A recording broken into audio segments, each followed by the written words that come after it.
and start recording the lecture. Now I'm going to go back to the screen share and start the lecture.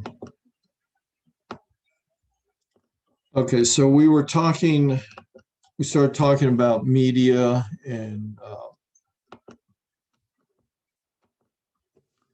growing bacteria.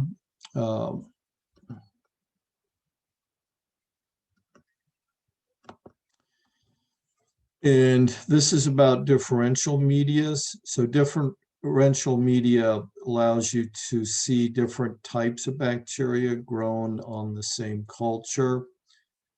There could be differences in colony sizes, the color of the media, or gas bubbles, different metabolic processes in different bacteria. Blood agar is a differential media. It's very enriched for fastidious. That means an organism that likes a very selected feeding, fastidious I'm sorry, microbes. Professor. Yes. Did we do the start of chapter 3? Yes, we did. At the last week, I did the first 20 slides. Okay. Maybe since I didn't have them printed, I didn't realize that. Sorry. Okay, that's all right. We will have to do this from time to time. One lecture is too short for 2.5 hours, and 2 lectures is too long. So a lot of times, like tonight, we'll finish this and start the next chapter. In 2 weeks, we have our first exam. All right, so blood agar. There's hemolysins that break down red blood cells, and that releases a very iron-rich hemoglobin that certain bacteria like. You can see different kinds of lysis. The beta lysis will completely break up the blood cells, and alpha lysis will be an incomplete lysis of the red blood cells, and gamma hemolysis is actually no hemolysis. So you can see here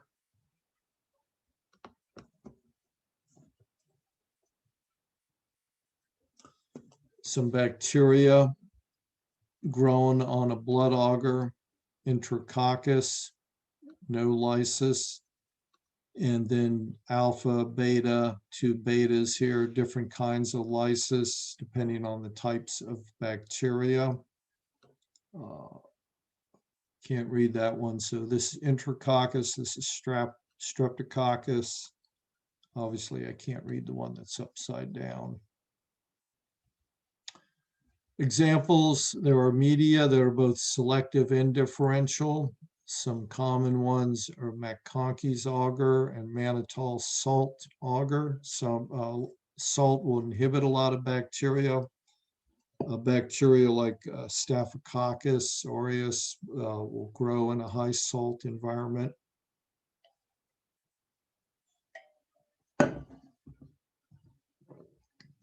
Reducing media. What that is there's bacteria that grow in an oxygen-free environment. They're called anaerobic bacteria. These are like bacteria like E. coli that are found growing in your gut. And so this shows you 2 kinds, a comparison. Carbohydrate fermentation. So bacteria that grow in an anaerobic environment, we'll see this when we talk about metabolism. They can only carry out a metabolic process called fermentation. Fermentation releases gas that you can clearly see here, and it will change the pH of the environment. A lot of acidic products are released. Other types of media, transport media, that's just mainly to maintain a specimen that's shipped.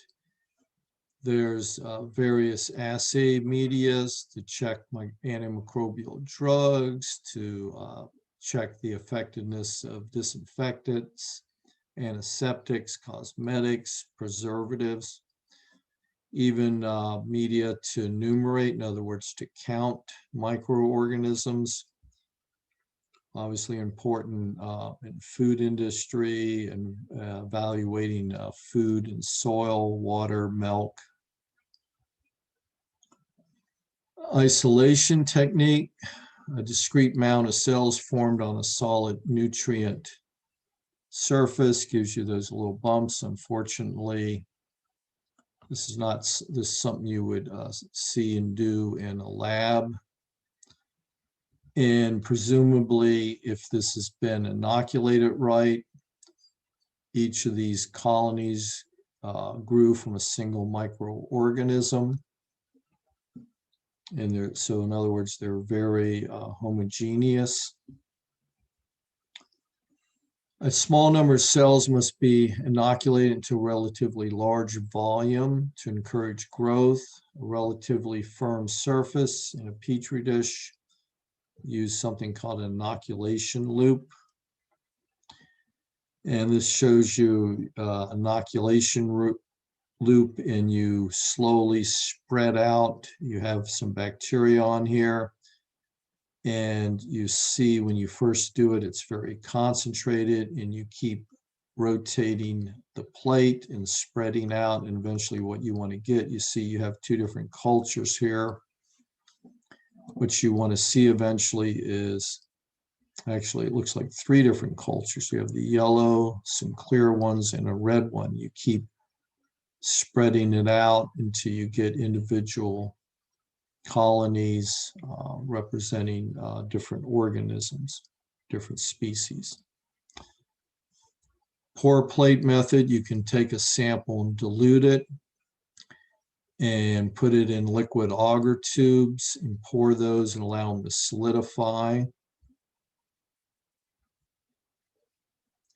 And so if you take culture and you inoculate one tube, take some out and dilute it down again, and pour different plates. Obviously, the first one's going to be very concentrated, fewer, and eventually you get a plate with some nice separation. These are actually growing in the agar, and you've separated your different cultures there.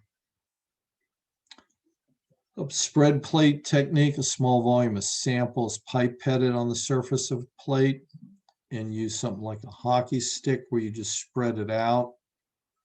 It's actually it's actually bent like that, and you put this on a plate. They don't show you that part that rotates, and you just hold the hockey stick steady, and you rotate the plate so it goes around here and spreads out the cultures. These are just several different techniques that get you to the same thing, where you want to separate and get a pure culture.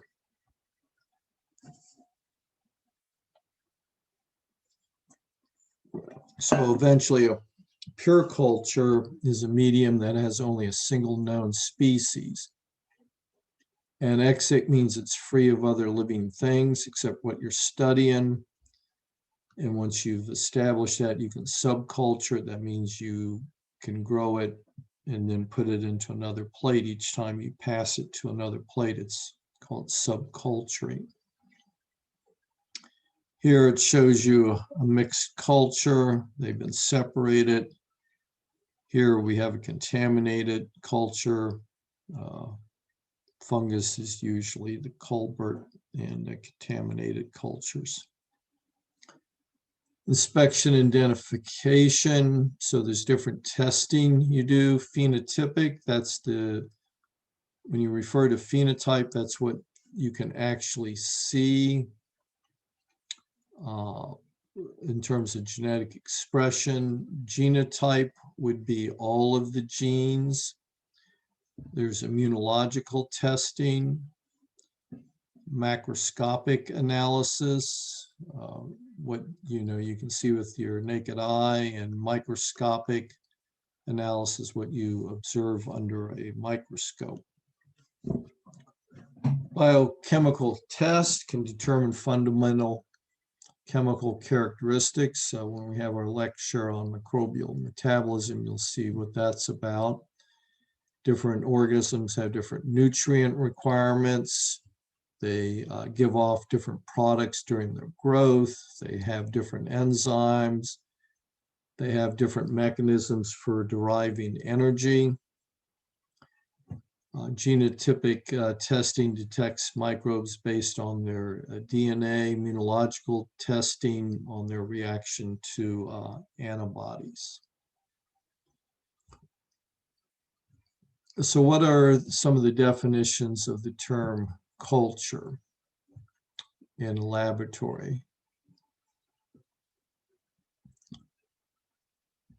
So the culture is a media used to grow the bacteria. Culturing it is the actual growing of the bacteria on the media. There's 3 physical states of media. Usually you use a solid media, but sometimes we use a semi-solid. And some cultures grow better in a liquid media. The difference between selective and differential. A selective media will inhibit other microorganisms and allow the organism that you're looking for. A differential would just allow you to, you would see the different colonies, but they would be, there'd be something visual that you could see that's different between them. Types of media, they're both selective and differential. I forget the name of the two, the different medias. There was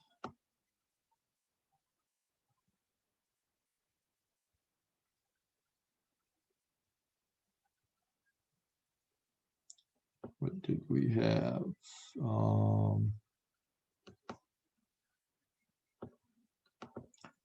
Well, blood agar is one, and I forget, sorry, I'm blanking on the one of the other ones, but you can go back and look at that. And I shouldn't have clicked on that because now I am. Solid media?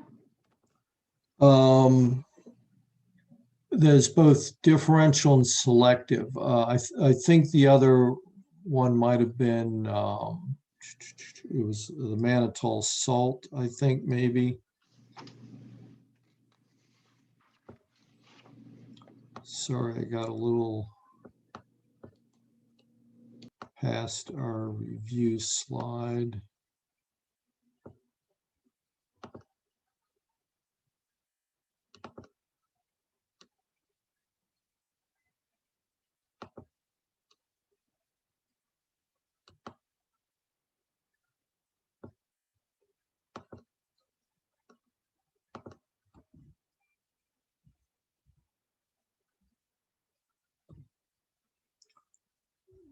I had it there for a second. So media that can be selective, differential, there's the mannitol salt, agar, McConkey agar, which I don't think we actually explained what that did, and the blood agar. We talked about the different kinds of bacteria that can either hemolyze completely or not hemolyze at all, or just partially. And you see a difference in the in those bacteria.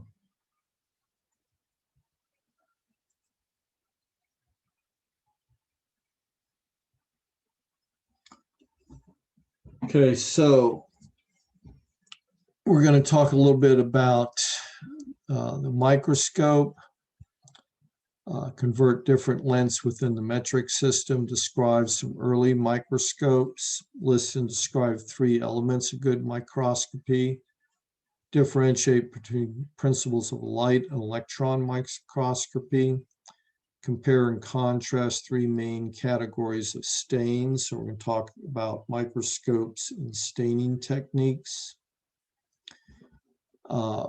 Microscopic organisms are given in terms of meters. Microscopic means big, what we can see with our eyes.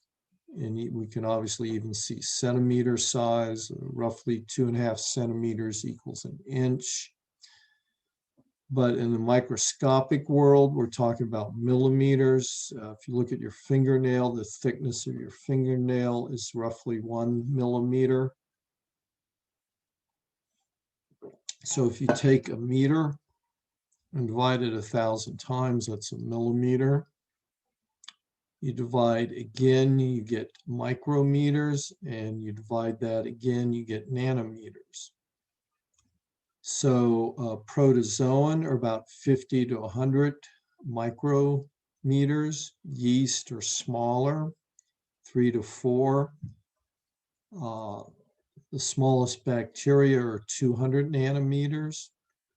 Viruses are very small. They range from 20 to maybe 800, a very large virus. Typically, a bacteria might be the size of your mitochondria in your cell, and a virus might only be as large as the ribosome in your cell. So things like viruses and ribosomes, for example, you cannot see with a light microscope. The size of things, this is just another comparison. E. coli, the yeast, Saccharomyces, red blood cells. Giardia is actually a protozoan parasite. It has a very unusual structure. It has 2 nucleuses, which is very unusual. And this is just starting up here, an insect, head lice, which actually are not always easy to spot. If you've ever had that problem, but you can see them with your eye. And as you go down, obviously the smallest thing is a hydrogen atom. So a clear glass sphere can magnify most objects. So it has to do with the fact that its curve results from an interaction between the light waves and the curvature of a lens.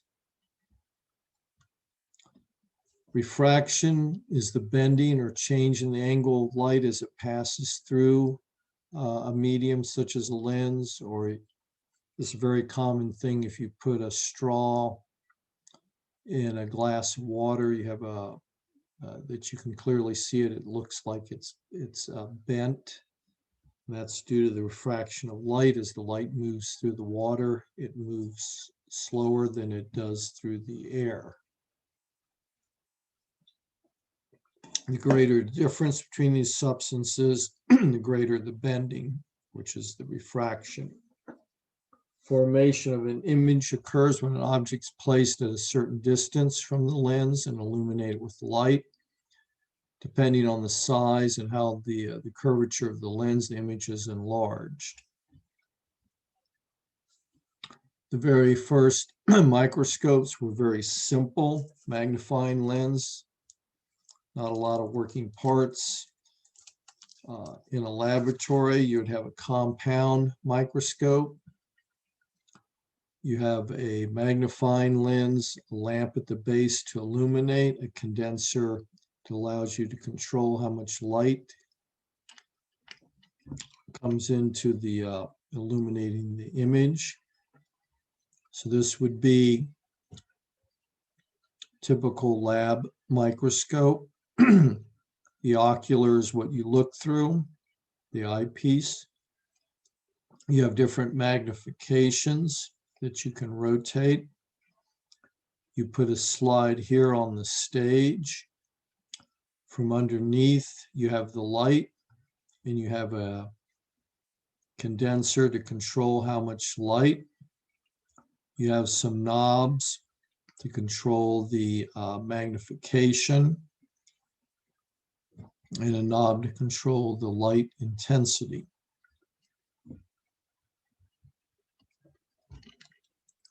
Effective microscope can magnify, have good resolution. Resolution is the ability to distinguish two objects as separate. The smaller you get, it's harder to see that. In contrast is what you're looking at versus the background. Obviously, you want to be able to differentiate what you see from the background.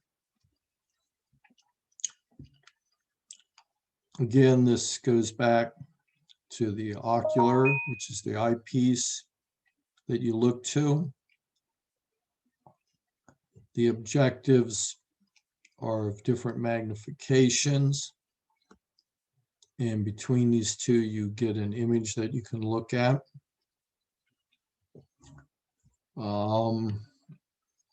This probably goes in a little bit more detail. I always find this funny, but you have the light source comes up from the bottom, and your slide is on the stage with your specimen. Obviously, the light's going to go through your objective and then eventually up through the ocular. And then you see the real image is obviously very small, and you look at it magnified. You can see here that you see these both as two separate things. That is the resolution. The smaller they get, if this was much smaller, you wouldn't be able to see these as being two separate things. The magnifying power of a microscope is calculated by multiplying the power of the objective. Of the ocular, which is usually 10x, and then usually you have 3 different objectives. And you might have a 10 objective, so 10 of your ocular times the objective is 100 times magnification. If you have an objective that's 40, 10 times 40 is 400, and then you go up to 2000. Your highest objectives, the highest magnification, it's called an oil immersion, because usually you have to put a drop of oil to correct for that bending of light. Resolution, as I said before, ability to distinguish two separate objects as being separate. The human eye can see down to about 0.2 millimeters. Microorganisms cannot be resolved by the naked eye. The resolving power is determined by the characteristic of each objective, the wavelength of the light being used. Now, if you're not familiar, all these different energy sources are part of the electromagnetic spectrum. What makes them different is their frequency, which is the length of these waves. The smaller something is, it will have a higher frequency, the closer the waves will be to each other. So gamma rays have a high frequency, therefore it's a high energy. So gamma rays and X-rays, you could not look at living things, but you can use an electron microscope. So you can't observe living organisms using an electron microscope. There's a very narrow spectrum in here that we can actually see with our eyes, the visible light spectrum. So over here in the once you get just outside of this is ultraviolet light, which we cannot see, be a shorter wavelength than here, more energetic. That's what causes mutations from the sun. If you go up the other end, just past 750 nanometers, you get infrared light, which you cannot see, but it's a longer wavelength. And that's the warmth that you feel from sunshine. Microwaves, radio waves have much longer wavelengths.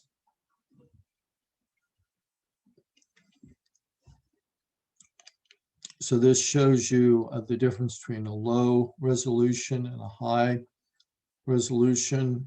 You can see things a little more distinctly at the higher resolution. The importance of resolution, again, is this one organism or two? It's actually two when you have a better resolution.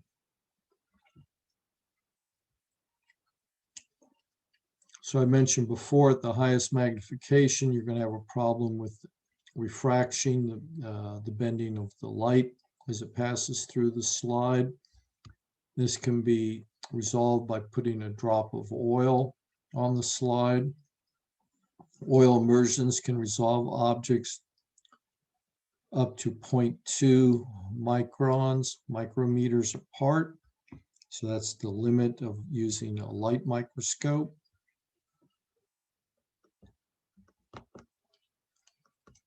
So if you had a slide on here and you didn't put the oil, you'd see the light bending. In this case, actually, some of the light's getting reflected. Some of it's bending.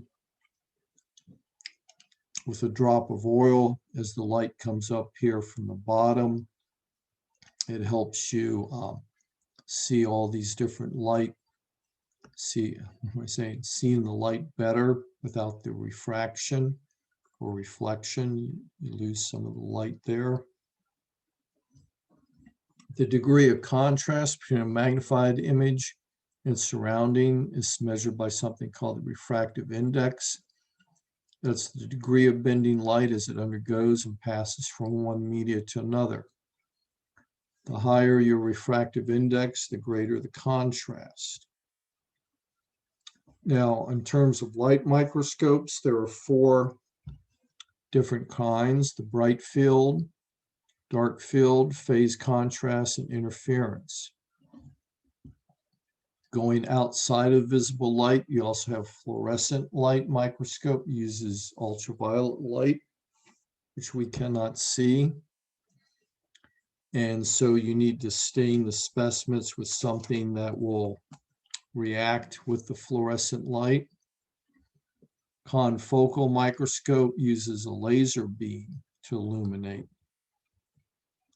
The method of specimen preparation depends whether you want to see something living or just a preserved specimen. It depends what you want to observe, identify, whether you want to see movement. And so it affects the choice of microscopy you use.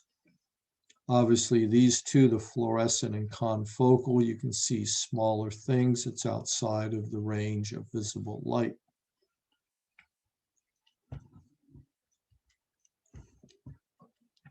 Types of mounds, you can suspend cells in a fluid or water, broth, or saline. Excuse me.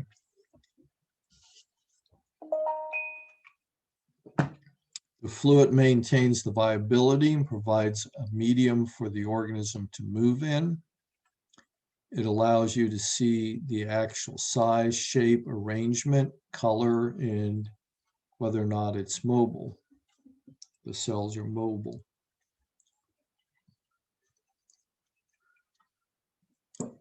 Wet mounds consist of a drop or two of culture placed on a slide, and then you put a cover slip over that. It's a quick, easy way to prepare. However, you can damage larger cells by the actual pressure of the cover slip. A wet culture can dry very quickly. You're only putting a few drops, and you risk contaminating your fingers with the sample. Now, hanging drop is where you actually have a slide with a depression in it, and you can put the drop in it, put some Vaseline to help seal it, and put your cover slip on top.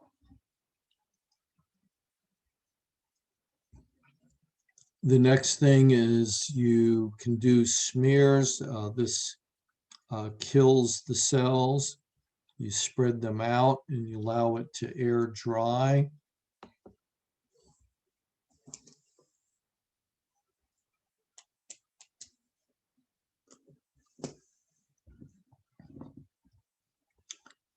And then you use a gentle heat. After it's been air dried, it helps to fix the cells. It does kill them, but it secures their the specimen onto the slide. If you do it correctly, you can even see cellular components in a natural state with not too much distortion.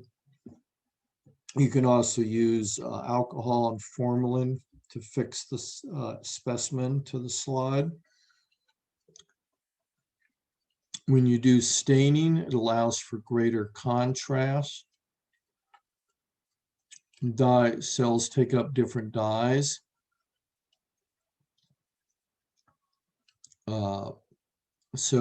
Basic or cationic dye has a positive charge. It's attracted to acidic or negatively charged bacterial cell walls are negatively charged.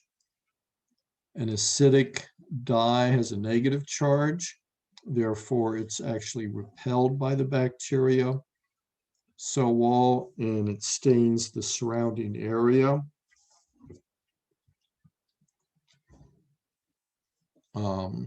So positively charged stains attracted to the cell wall. It'll stick to the cell, give the cell color. Negative charge dyed is repelled and produces a black background, which you can see the cells. So this gives you an example of a colored dye. You can see here the cells are blue. Here you can see the cells, but they are not stained. They've repelled the dye in the background, stains a dark color. Some common basic dyes: crystalline violet, methylene blue, saffron, malachite green. And there's various stains using combination of these. A simple stain is just one stain. There's some techniques called differential stains, which you use two different kinds of stains. We'll talk about that.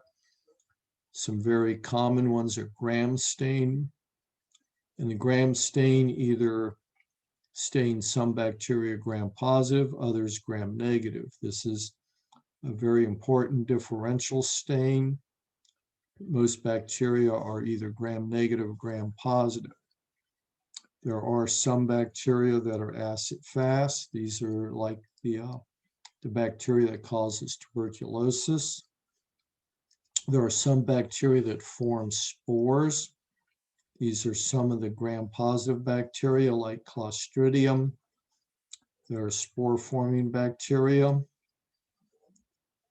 Some bacteria have a capsule.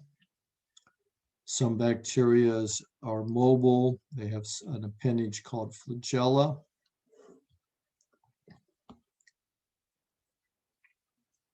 So a simple stain, I said before, requires a single dye. So this is using crystal violet, and the E. coli will stain blue. Another stain, methylene blue, very common, simple stain. It's also used in combination with some differential stains. Differential stains, I said before, have two different colored stains, so you get the contrast to some of the common differential stains I said before. Gram stain, acid fast for the microbacterium, such as the one that causes tuberculosis. Endospore, some of the gram-positive bacteria form this resistant structure called an endospore. And some bacteria have a resistant structure called a capsule, such as Streptococcus pneumonia. So the gram stain, most bacteria will break down into either being gram-positive or gram-negative. Gram-positive bacteria will stain purple. The gram-negative bacteria will stain pink. And this is because there's a difference in their cell wall. The acid-fast bacteria will stain pink, and the non-acid-fast will stain blue. So these pink regions are the microbacteria, causes tuberculosis, and there's another species that causes leprosy.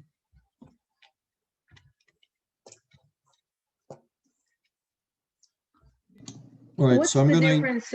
What's the difference in the cell wall? yeah, we will talk about that. We will, I'm not sure if we'll get to it tonight, but we will go into some detail talking about the different structures of bacteria, the different kinds of cell walls. We'll talk about spores and capsules. We'll talk about flagella and movement. So sorry, I'm not trying to ignore your question, but we'll go through this staining, and then we will talk about the different types of structures in bacteria.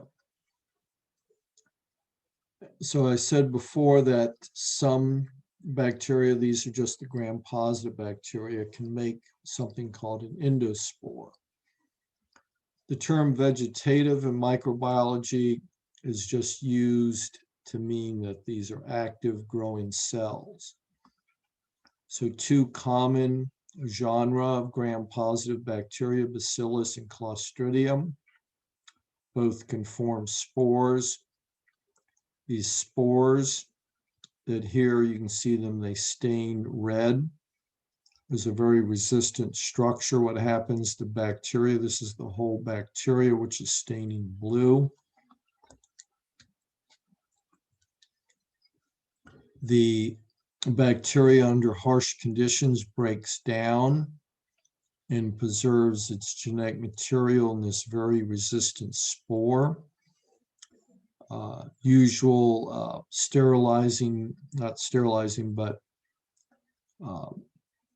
aseptic technique or sanitizing will not kill spores. You have to use very stringent sterilizing procedures to destroy these. So simple wiping with ethanol or washing with soap and water will do nothing to the spores. So people who do canning of foods, if they're not canned at the right temperature and pressure, it won't kill the spores and they can then grow. So there are these different stains, spore and capsule stains. They help you identify categories of bacteria.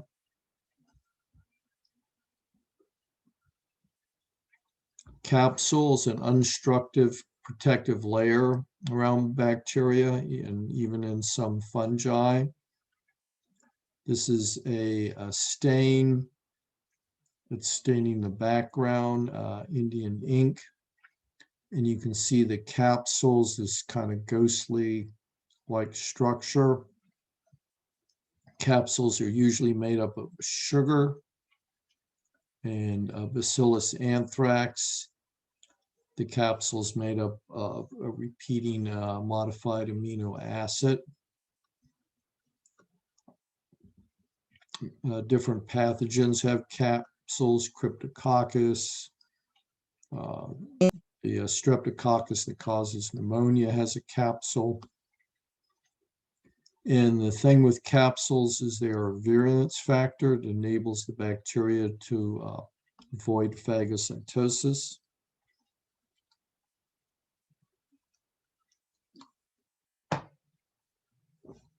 I'm going to take a very short break for a few minutes. Then I want to come back and call, see who came in late. I'll call the roll. I will call the roll of the people that I haven't already checked present. So it's just, let's say about 4 minutes, come back at 8:10.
Okay, before we start, I want to start calling roll. I'm going to call the names of people that I did not initially check at the beginning of the class.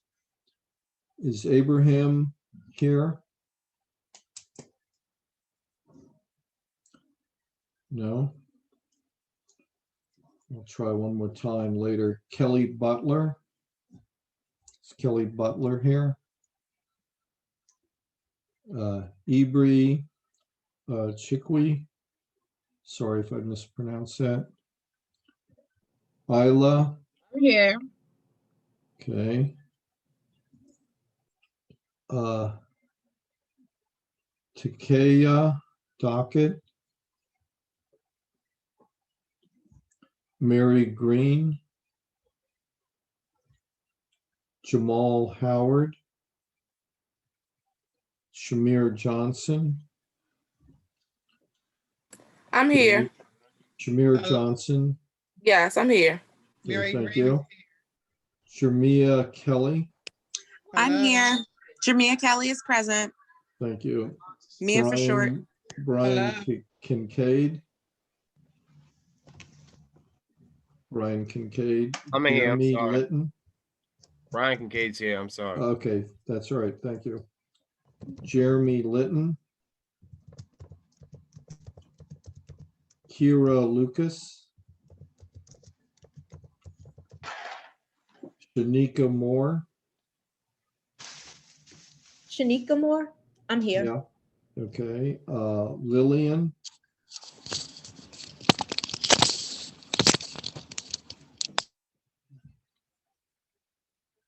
Yeah, Alice, yeah. Lillian's here. How do you say your last name? Mwabara. Numbara. Mwabara. Okay. Sorry, I'm having trouble with that. That's all right. Yemisi. Is Yemisi here? Yes, Yemisi is here. Okay. Yemisi, Yemisi. Sorry, I got that wrong. no problem. Mary Green is here. She said she's having problems with her mic. Okay, Thank you. I will check Mary Green present. Thank you.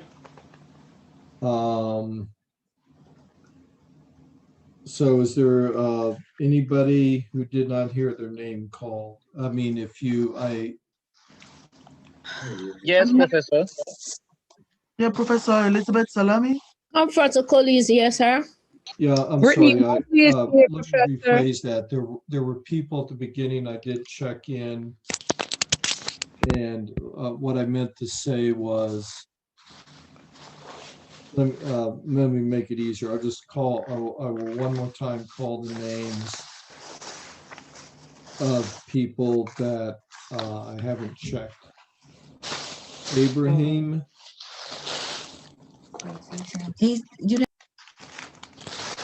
Kelly Butler, Ebri, E-B-E-R-E,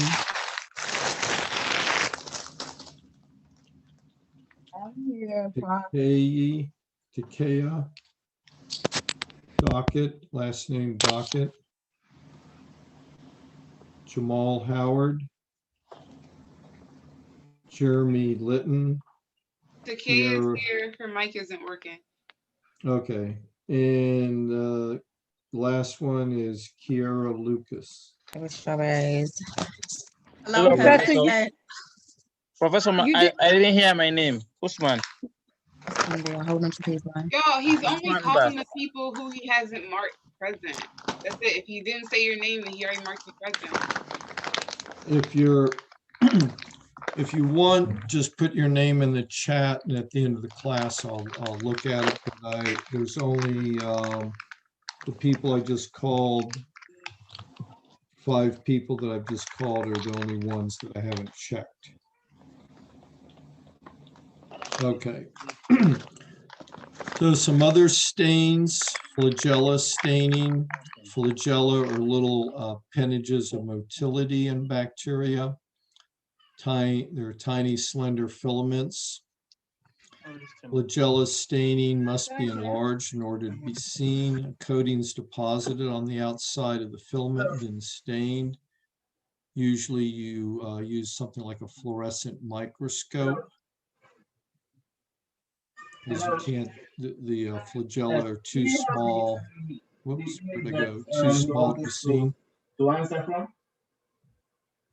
Can you guys please mute? I can't hear. Yes, could,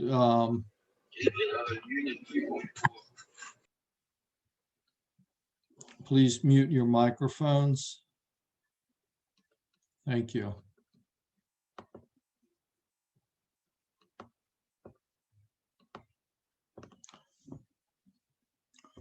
So what's the total magnification of a specimen viewed with a 400 objective? So if you remember, the ocular is 10, and it is just 10 times 40. What's the importance of resolving power? What does it mean to resolve something?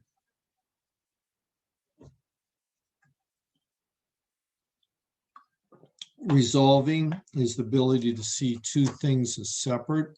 When things are very, very small, it's hard to see them as separate. They blur together. What's the difference between a simple and a differential stain? A simple stain uses just a single dye. A differential stain uses 2 dyes. What's the purpose of the Gram stain? It's one of the most important differential stains. 2 major groups, most bacteria are either Gram negative or Gram positive, though there's some exceptions, but most bacteria are going to stain either Gram negative or Gram positive, depending on the structure of their cell wall.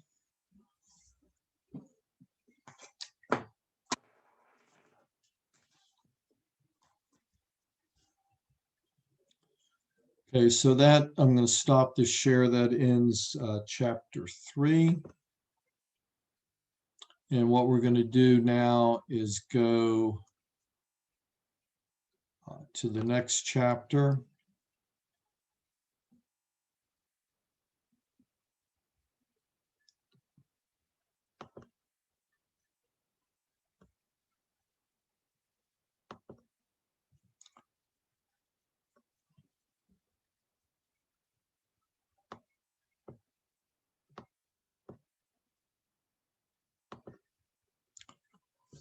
Okay, so this is chapter 4.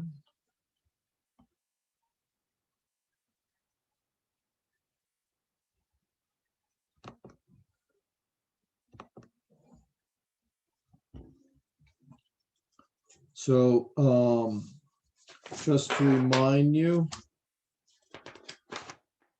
next week we have one more lecture. I think that's the metabolism lecture next Tuesday, February the 2nd. February the 9th is our first exam. If you came in late, McGraw-Hill wants me to remind you that some people purchased just a temporary key code for the McGraw-Hill Learning.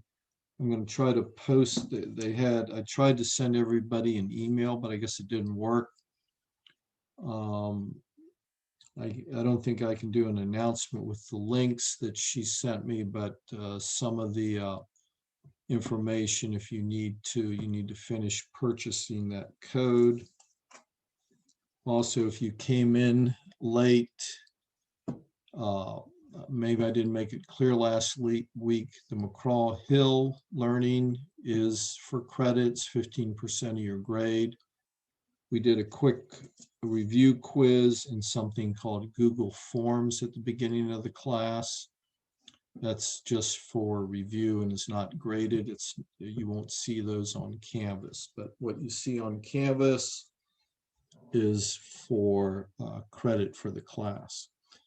So in this section, we're going to talk about the different structures of bacteria, go into some more detail. Now, will you provide us a study guide for the exam?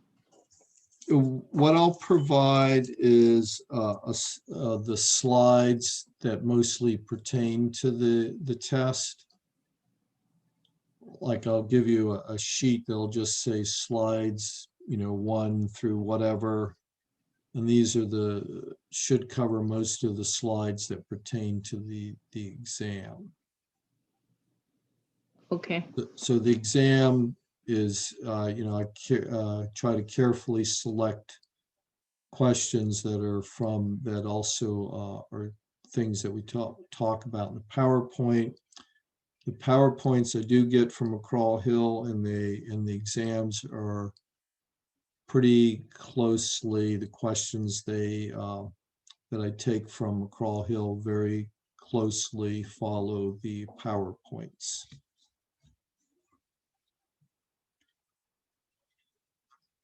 So we will talk about some structures that most bacteria have. We'll talk about some major shapes of bacteria, some unusual shapes that they have, and some terms describing their arrangements of the bacterial cells.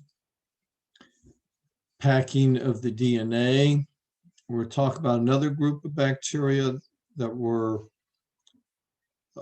we will mention from time to time. We're not going to go in a lot of detail. We're going to talk about the more common bacteria, what are usually referred to as the prokaryotes. They do not have a nucleus. There's another group of bacteria called the archaea that are intermediate between eukaryotes and bacteria, but are not usually a major concern in terms of pathogens. So the bacteria and the archaea, one of the things they share in common is their nuclear material is free. In other words, it's not bound by a nucleus. All eukaryotes, that includes plants, animals, fungi, and the protists. For the major kingdoms, the 5th kingdom is the Monera. They all have a nucleus. In other words, it's a membrane that encloses the genetic material. All of the major groups that I've mentioned, plants, animals, fungi, protists, and the Monera, which are the bacteria, the genetic material is DNA. Viruses, genetic material can be either RNA or DNA. Notably, like the COVID virus is an RNA virus. This is only found among viruses where the genetic material is RNA.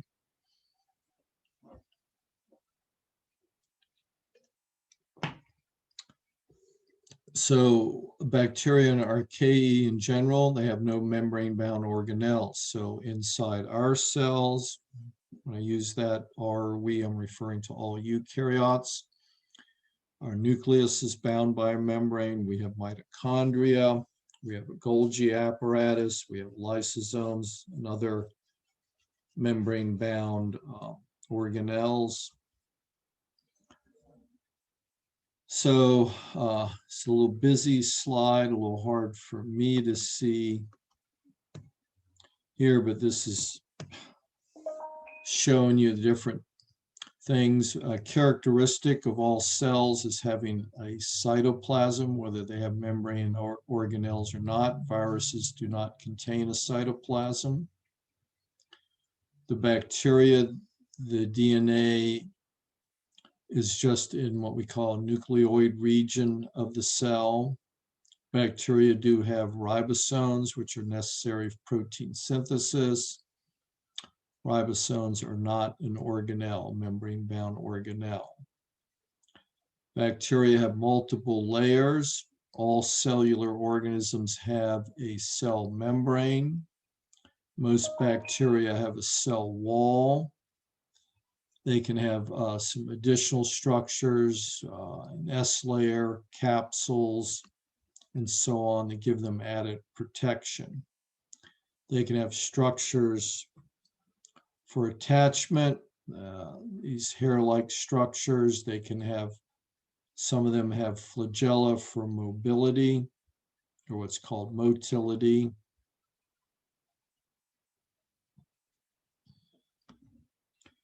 They can also have some granules containing things that they need for metabolism. Bacterial cells are capable of carrying out all necessary life activities. They can reproduce, they can carry out metabolism, they can process nutrients. Viruses cannot carry out metabolism, they cannot produce nutrients, they cannot break down nutrients for building blocks or for energy, and they don't expel waste products. Viruses can reproduce, but only in the presence of a host cell. They have to use, when they infect a host cell, they have to use the ribosomes and the material available in cytoplasm to make new viruses. Bacteria can work together or form groups, either colonies or a complex structure such as biofilms. Bacteria are variable in size. The average size is 1 micron. There's one bacteria, Thymo margarita, I suppose that's how you say it, ranges 100 to 750 microbe. Very small nanobacteria, getting down in the range of a virus, very unusual. Bacterial shapes, there's 3 main shapes: coccus, which is a spherical oval shape. There's a bean shape.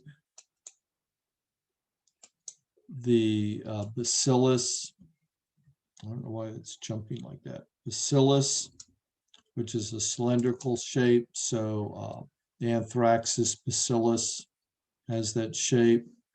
There are some filamentous shaped bacteria, Vibrio, such as the one that causes cholera. Vibrio cholera is this, I don't know if this is supposed to contain all the shape, but it's a sort of a bent comma shape, curved shape. Some bacteria are pleomorphic. Morphology refers to shape. Pleo is variable. So these pleomorphic bacteria, you'll see variations in their size and shape, even though it's a single species. Wait, So excuse me, Professor. Yes. That slide is confusing. So the 3 shapes are coccus, bacillus, and vibrio? Yeah, so this next slide will make it clearer. Okay. So the main shapes are the coccus, which are spherical. The rod-shaped bacteria, even though there's some variability here, they are all elongated. They are not round like a spear. The curve-shaped bacteria the Vibrio, such as the one that causes cholera. This is actually another species of Vibrio. There's Camptobacteria. They are also this curved shape. Now, some bacteria you'll see here, these Streptococcus pyogenes. You'll see this is a chain of spears, but this is not a multicellular organism. So when these bacteria reproduce, they always stay kind of like stuck together like that. This bacteria here, the Streptobacillus, again, this is not multicellular, but when they reproduce, they'll stay sort of like joined together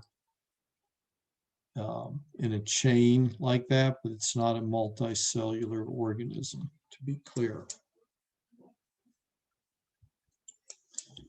Mycoplasma, they are very unusual. There's a species that causes pneumonia. They're very small. They do not have a cell wall.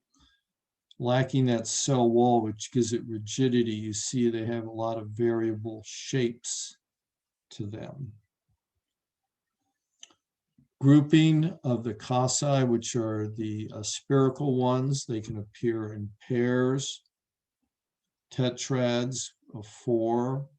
Staphylococcus and Micrococcus make these irregular clusters. Sometimes people refer to as like a grape cluster. Streptococcus, we saw in that previous slide, of being these chain, it could be a few to even hundreds of cells. Sarcinia, a cubical packed 8, 16 or more cells associated together. Other bacterial arrangements, the bacilli, the diplobacilli, pairs of cells with their ends attached. Streptobacillus, I showed you that one back there that was like, it looked like a chain of cells. Palisades, the Crinibacterium, diphtheriae is a palisade arrangement. So what a palisade is, think of a fence. Old forts used to be palisades. They would just cut trees down and put them one to each other. And so the Crinibacteria can form these palisade arrangements that kind of looks like a crown.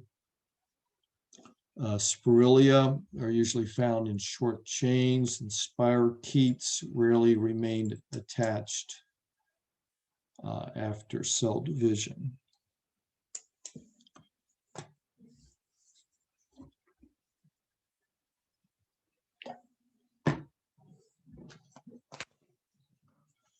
So the common structures to bacteria, we mentioned the cocci, which are spherical, the bacillus, which are usually sort of an elongated structure, and then the curved structure, Vibrio being a noted one.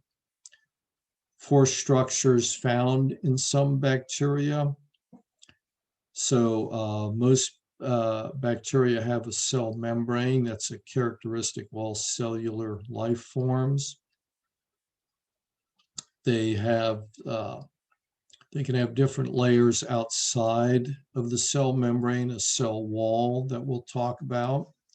They can have another structure called an S layer, which is just made up of an amino acid. It's a very organized structure.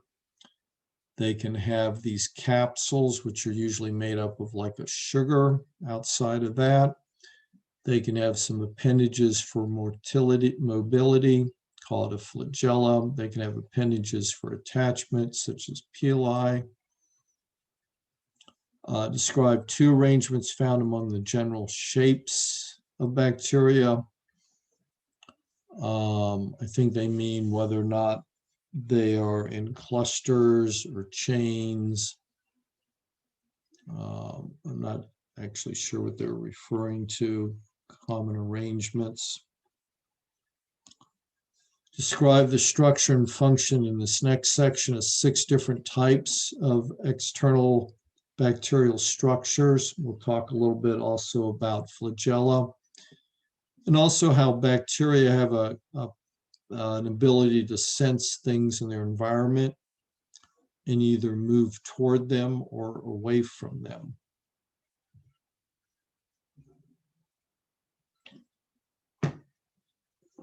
So there's 2 major groups of appendages. We've mentioned flagella a number of times. It's a long whip-like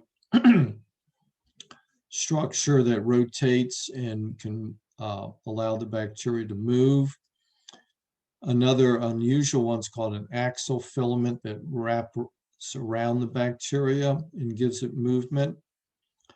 There's various appendages for attachment, fimbriae, pili, something called nanowires. The flagella are embedded in the, some bacteria, the gram-negative, have this outer membrane called a lipopolysaccharide layer. All bacteria have a cytoplasmic membrane, and most bacteria have a cell wall. There's 2 different kinds of cell walls we'll talk about. So the flagella have this complex thing where they're embedded through these different layers, and it actually enables the flagella to rotate, and this is this long whip-like structure. And as it rotates, the bacteria can move. There's different arrangements to flagella. You can have flagella attached to one or both ends. These are polar. If you had a flagella, like this is a single flagella.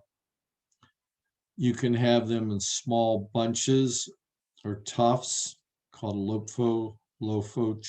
Trichus means like hair-like.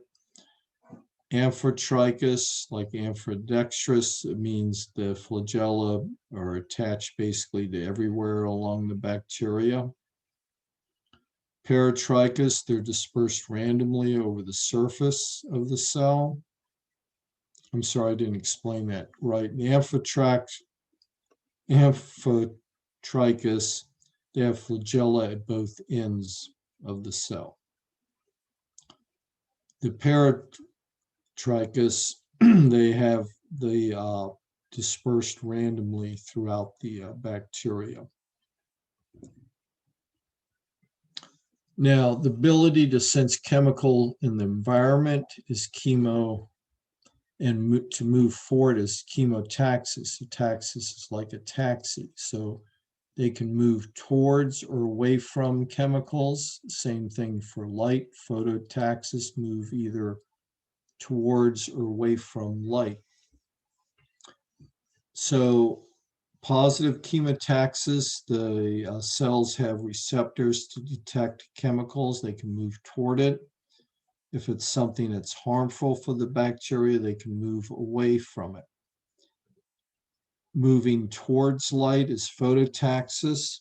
So for example, there are bacteria that are can carry out photosynthesis.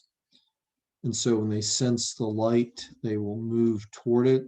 These are usually like aquatic bacteria, and they have special vesicles that can fill up with air and go to the surface to get closer to light. So there's a difference between called a run and a tumble. I don't think I really asked that on the test, but the run is when the flagella is rotating counterclockwise and the bacteria will move straight and toward something. If it detects something in the environment, it'll reverse direction. It'll go through a tumble to stop and change course.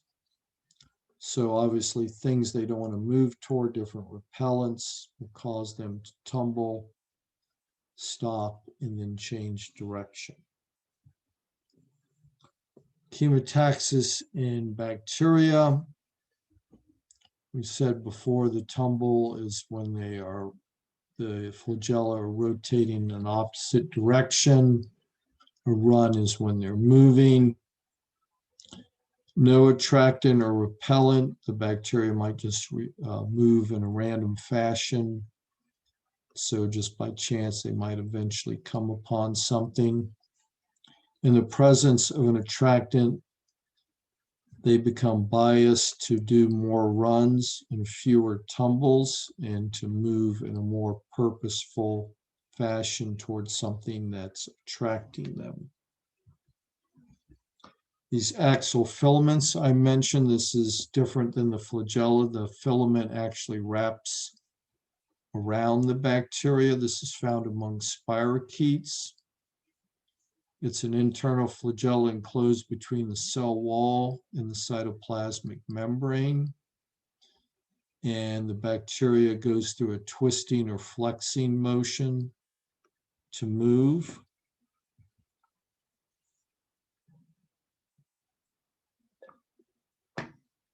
Attachments can enhance pathogeneity in some bacteria. So these appendages for attachment, one is called a pilus,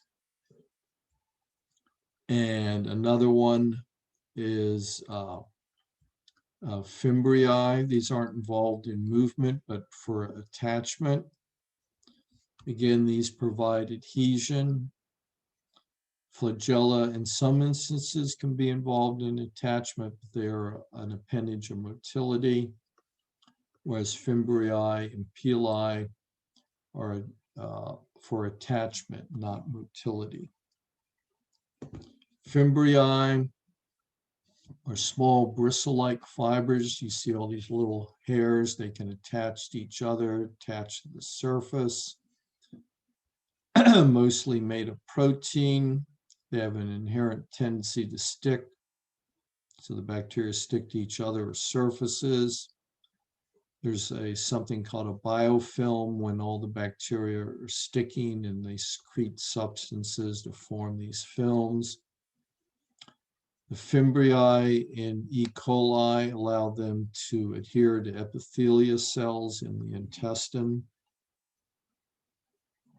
The pili are longer appendages, and it's a protein tube, and it allows for exchange of genetic material, which we'll talk about later in molecular genetics. This is called conjugation.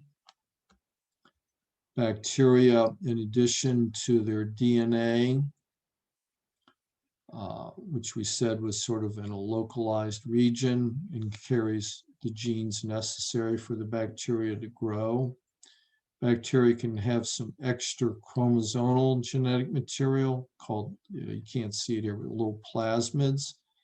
And these plasmids can be exchanged between bacteria. The plasmids can carry genes for antibiotic resistance, for example. So we mentioned the bacteria could have other layers. So imagine the first layer is the cell membrane. Outside the cell membrane, they have a cell wall. And outside of that, they can have these other structures. One's called an S layer. It's made up of copies of a single protein. These layers can help protect them from the environment. S layers usually produced when the bacteria is in a hostile environment. Glycocalyx, made up of sugars and may or may not include protein. There's another layer, a slime layer. It's very loosely formed. It helps to also protect against loss of water and nutrients. The capsules themselves are more tightly bound to a cell than a slime layer. They tend to be denser and thicker. These can also be considered virulence factors. They can help protect the bacteria from phagocytosis by white blood cells. So you can see the slime layer here, more spread out, not as organized. The capsule's a little more organized. So in this diagram, the yellow would represent the cell membrane. The next layer would be the cell wall. And then you have this capsule, or you can also have some other layers in here. This is a common one for a lot of bacteria: membrane, cell wall, capsule. Encapsulated bacteria, you use like a negative stain or something to stain the background. The capsule won't absorb the stain. You can then stain the bacteria with methylene blue. That'll stain the cell blue. So you can clearly see the bacteria in this large capsule surrounding it. Bacteria of the same species, the Streptococcus pneumonia, if they have a capsule, when you grow them in culture, it's a very more regular culture. If they don't have the capsule, they make this more irregular looking culture, but it's the same species of bacteria. On the left here, these are the ones that have a capsule. The ones on the right do not have a capsule. Capsules are formed by many pathogenic bacteria. I mentioned before, they can protect the bacteria from phagocytosis. Another thing that bacteria can do is form biofilm, one that you've probably heard of, or the plaque on your teeth. The biofilm is composed of bacteria and this sugar glycocalyx, glyco for sugar, calyx means like a coat, sugar coat, slime layer, and it allows for the bacteria to adhere. Sometimes artificial devices that are implanted can develop these biofilms.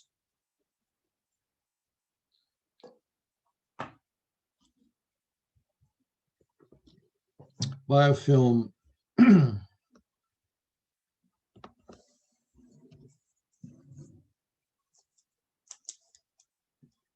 just checking someone that I didn't see earlier.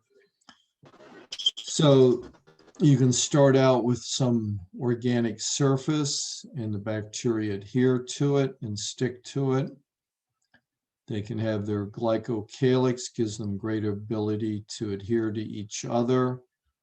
Other microbes can become part of this biofilm, like plaque on your teeth, some mixed colony. They will secrete other things into the environment, and it makes for a complex community of microorganisms.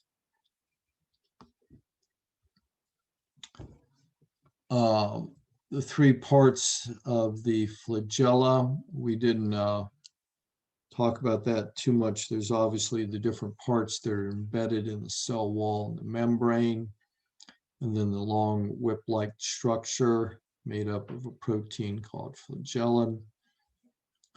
The difference between a run and tumble. So when the bacteria is moving in a purposeful fashion towards something, that would be the run. It's counterclockwise. When it starts to detect something in the environment it wants to get away from, the flagella will rotate the other way, causing a tumble. It'll come to a stop and then start moving away. True or false? Bacteria fimbriae are used for conjugation. Does anybody remember what that was?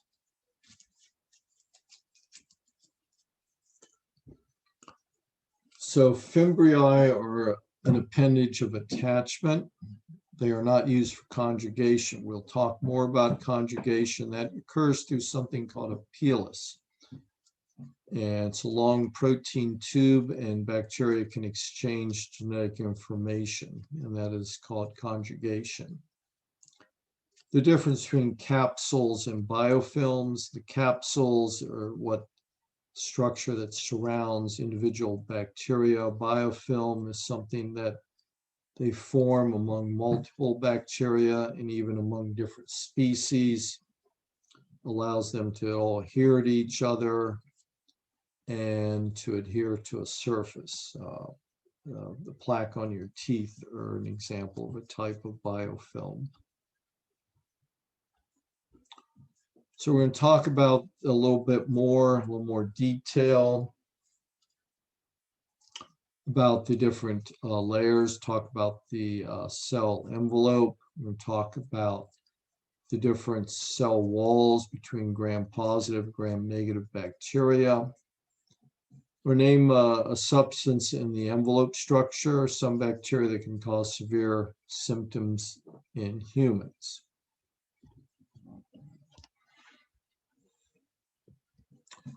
So the cell envelope is just a term refers to the different layers. The cytoplasmic membrane being the first layer, the cell wall would be the next layer, and then there'd be some kind of outer membrane. So to just explain that right now, this outer membrane is unique to just some bacteria. It's called a lipopolysaccharide layer. It's like a cell membrane, but has different components, and it's found only among gram-negative bacteria. But together, the cell membrane, cell wall, and the gram-negative bacteria that have the lipopolysaccharide layer, helps to form protective structure. Of course, you can have other structures outside of that we've mentioned, the S layer, capsules, for example. So the Gram stain is a very important stain in biology. It was developed by Hans Christian Gram, and it basically delineates two major groups of bacteria, and the differences and the stain is due to differences in the cell wall. So both cell walls in gram-negative, gram-positive is made of something called peptoglycan. In gram-positive bacteria, the peptoglycan layer is very thick and is outside the plasma membrane. In gram-negative bacteria, outside the cell membrane is also a peptoglycan layer. It's much thinner and more compact. But they have another membrane.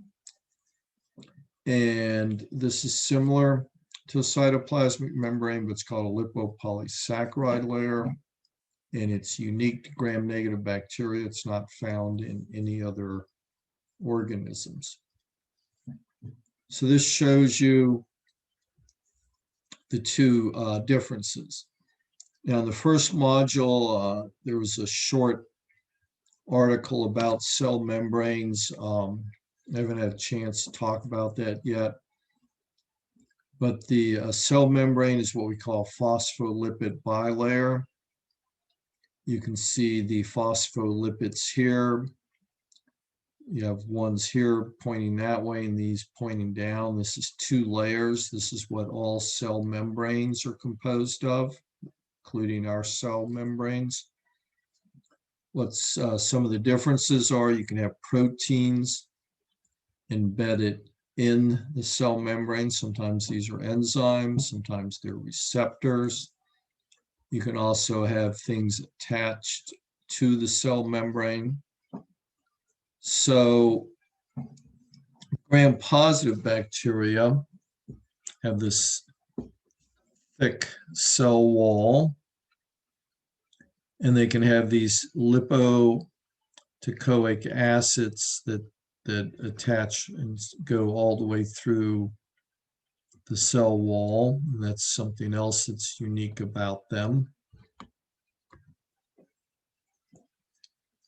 You see over here in the gram-negative bacteria, and also the cell membranes, phospholipid bilayer. Cell membranes or cytoplasmic membranes are made up of phospholipid bilayer with proteins either embedded in them or on them. It's a characteristic structure of all cytoplasmic membranes. In gram-negative, the peptoglycan layer is very thin and compact in comparison to the gram-positive. And they have this unique membrane called lipopolysaccharide layer. They have these lipoproteins that are unique to them. They have phospholipids. They have these large porins, which proteins, which is what it sounds like. Things can go through them. They have a chamber, allows things to go into the cell. The gram-negative bacteria, these lipopolysaccharides have something in them called an endotoxin. It is very resistant toxin. It's non-specific. It can cause shock and even death.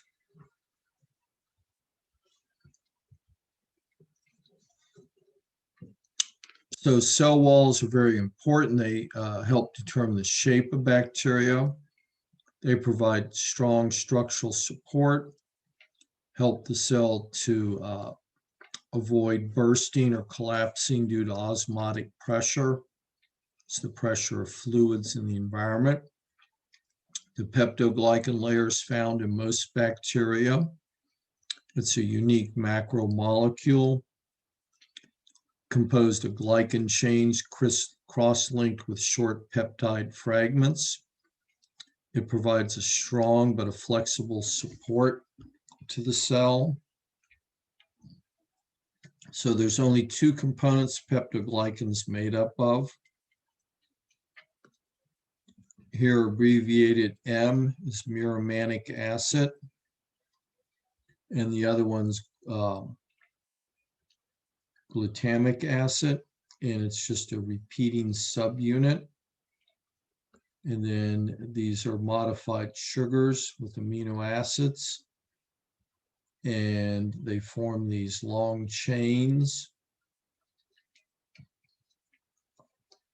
So in some of the bacteria, the different chains, these would be two different chains. They have a bridge between them made up of different amino acids called an interbridge. Helps to hold them together. You can see here. So this is one chain, this is another chain. You can see this thin line here represents the bridge between these different chains to help hold it together. The gram-positive cell wall is thick, homogeneous, 20 to 80 nanometers thick. It has these teichoic and lipoteichoic acids that go all the way from the cell membrane through the cell wall. Cell wall maintenance, enlargement during cell division, and gives an acidic charge are the functions of these lipoteichoic acids and the teichoic acids. And if you remember before, all these structures together are referred to as the cell envelope, having a membrane, cell wall, and a capsule would all be considered part of the cell envelope. The gram-negative cell walls, we said, is very much thinner, rigid. The thinness gives gram-negative bacteria greater flexibility, but also sensitivity to lysis because they have less of this cell wall. Some cells that lack a cell wall. It can be a lack of a cell structure, gram-positive, gram-negative bacteria. The Microbacterium nocardia, in the absence of a cell wall. Microbacterium, the notable one's the one that causes tuberculosis. So instead of the cell wall, they have this mycolic acid It's a very long chain fatty acid. It's also part of the reason of their pathogeneity, makes them resistant to certain chemicals and dyes. So instead of using the Gram stain, you have to identify them with a stain called an acid-fast stain. It can be used to diagnose tuberculosis and leprosy.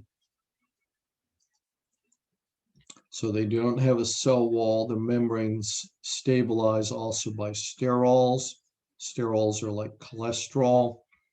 In general, bacteria don't have these, but the mycoplasm have them. And so lacking a cell wall, the sterols help to stabilize their cell membrane and make them more resistant to lysis. Lysis means to just break something open. Pleomorphic shape, if you remember morphology, refers to shape, and pleo to a variable. So the mycoplasm are very small and they have this variable shape. And again, sterols like we have in our cell membranes, also fungi have sterols like cholesterol. It helps stabilize the cell membranes, are not found in most bacteria.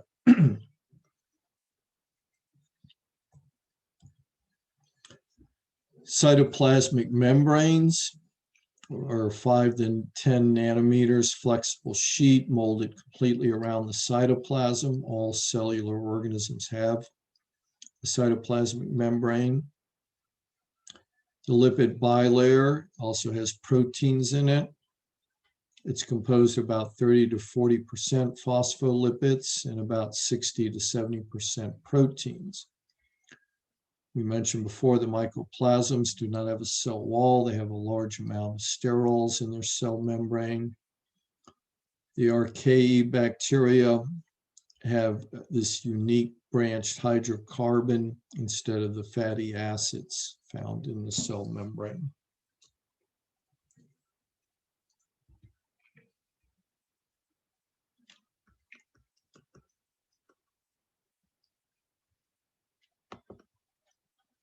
Functions, we'll go just a little bit longer. Functions of the cytoplasmic membrane.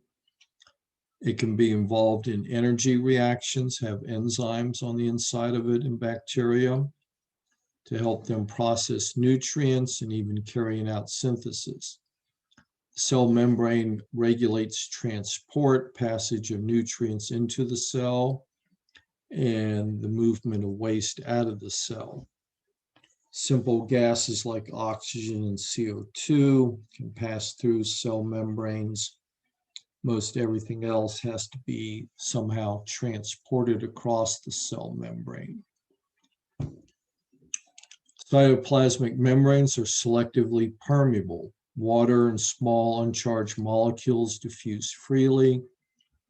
For others, special carrier mechanisms exist for the passage. Secretion, metabolic products can be discharged in the environment. In the case of bacteria, they can secrete toxins into the environment. Some of these toxins are enzymes. Our cells can do the same thing. Some of our immune cells will secrete various toxins to attack bacteria and viruses. The gram-negative outer membrane, that lipopolysaccharide layer, the polysaccharide chains are a cell marker. They have receptors and contain something called an endotoxin that can stimulate fever and cause shock. Lipoproteins anchor the outer membrane to the peptoglycan layer, which is the cell wall. We saw before they can have these large proteins called porins that span the outer membrane.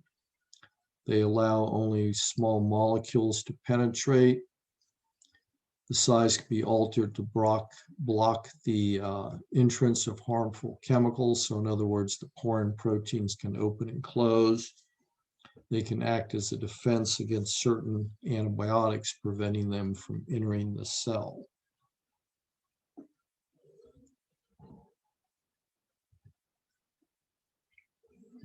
Okay, so I'm going to stop here on slide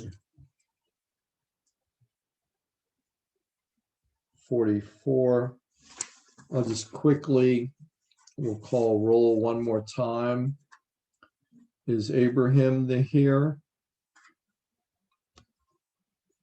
No, I'm sorry, I did have you. Kelly Butler here.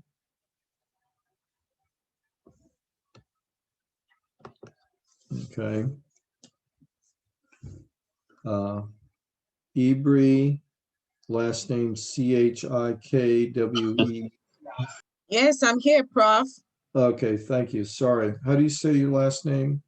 Chikwe. Chikwe? Yes. Okay, thank you. Thank you. Dockett, last name Dockett, are you here? Okay, Jamal Howard. Kira Lucas. Okay, so I want to make sure everybody's on the same page. There was a misunderstanding. The McGraw-Hill assignments are for credit. They are 15% of your grade. I see people have already started doing some of the assignments.